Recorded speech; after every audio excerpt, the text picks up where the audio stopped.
I've been, this is a little bit, Yeah. this was something I was thinking of earlier in the lecture, but to what extent do you think that there's this sharing that is essential to intimacy? So you were giving all these examples. One Yeah. was, there's like touching of genitals Yeah. that is intimate, and then Yeah. there's the one that you do with your doctor. Yeah, yeah. And in that sense, like, it's not shared. Yeah. Then you also gave an example of a psychoanalyst Yeah.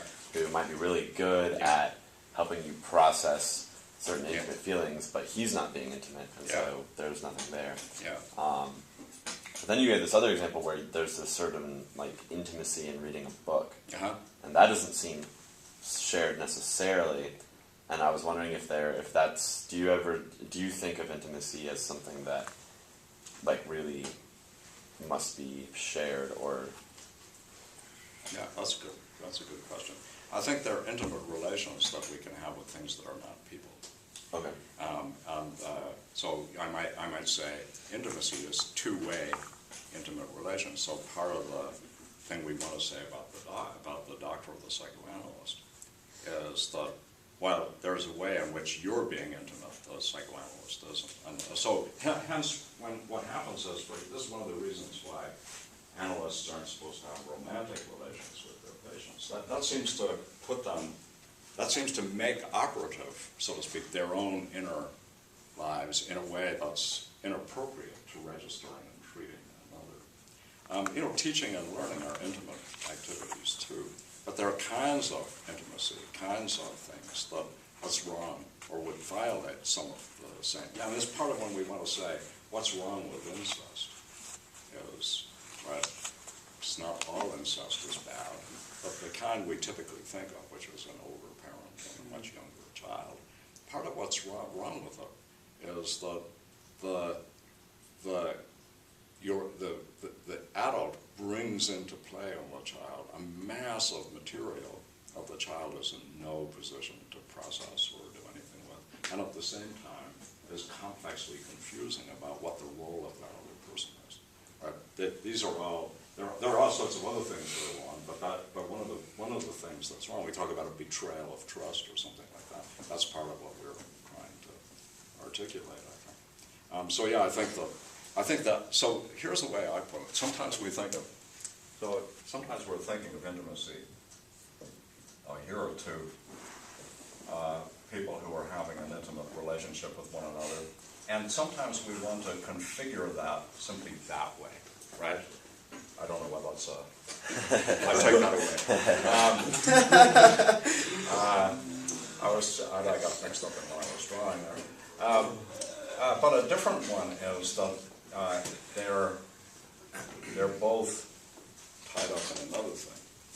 So consider, for example, playing musical instruments together, dancing together, exploring a book together, or a film together, or any of those things.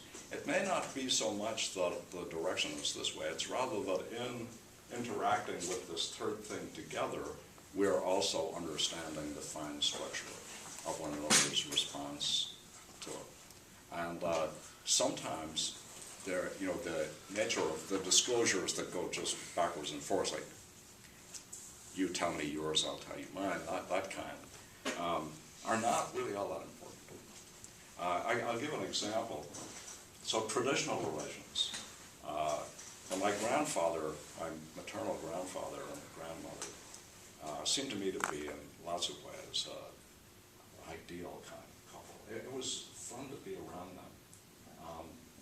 There was a good feel. That's the way children often put it, right? There was a good feel to the thing. They hardly ever spoke to each other. I mean, they almost never exchanged words directly with each other at all. Rather, it was as if, being together and creating this space together that we both like being in, and being in each other's company, that's the major part of it.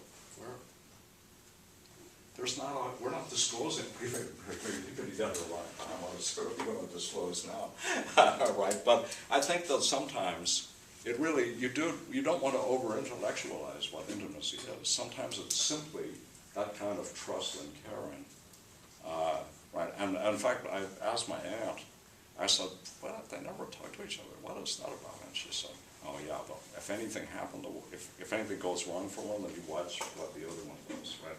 So there's another one which is they're sort of symbiotically related to one another, and each needs the other to be in this. If it doesnn't happen, you have to, they can suddenly become protective and caring and all those other things. You're watching the norm, but if the norm gets disturbed, you see something else go on. There's a lot of activity. Yeah. I think also that picture kind of helps because like a natural thought I'd have like with like sharing these anxieties and stuff like that, like what if you like run out of these things? But like I think in that picture though, let's say you kind of run out of these things, but there's these third party objects and then you can intellectually engage with. It's not as if we're in a closed system. Right. So it's like we only have these fuel rods, and when they get used up, the thing just the lights go out. We can always buy more fuel. I think too that's part of why I think this is a very bad model for intimacy. Few are rich enough to sustain a relationship with each other. You need a massive source of other things. That of course goes this way too, right? Where you're drawing on valuable things that you're feeding on them, and as a result, feeding this relationship, which involves in part enjoying them together. Well, I think also shows like you kind of need some shared interest, right, for it to work. Yeah, and I think that's part of it. And of course, sometimes it's children, right? That's a big shared anyway responsibility and kind of interest that many parents have. And I think as long as we don't make interests too intellectual or think that we all have to like the same things. But of course we all understand that some shared interests are very important. And part of what we are thinking, or shared values, is that if there aren't those things, the relationship can kind of wither or die a little bit. Can I just say a little bit now about next time? And we can come back to all of this is not a one-way. If stuff strikes you about things that came up earlier and you want to talk about them, you should go back. But let's take a look at the next chapter for Wednesday. These are all very short, but they're like kind of content.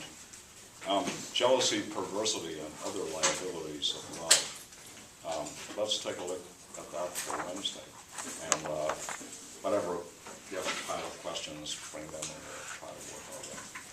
In that good way in which you get the answers back in a better form than the one you started with. Okay?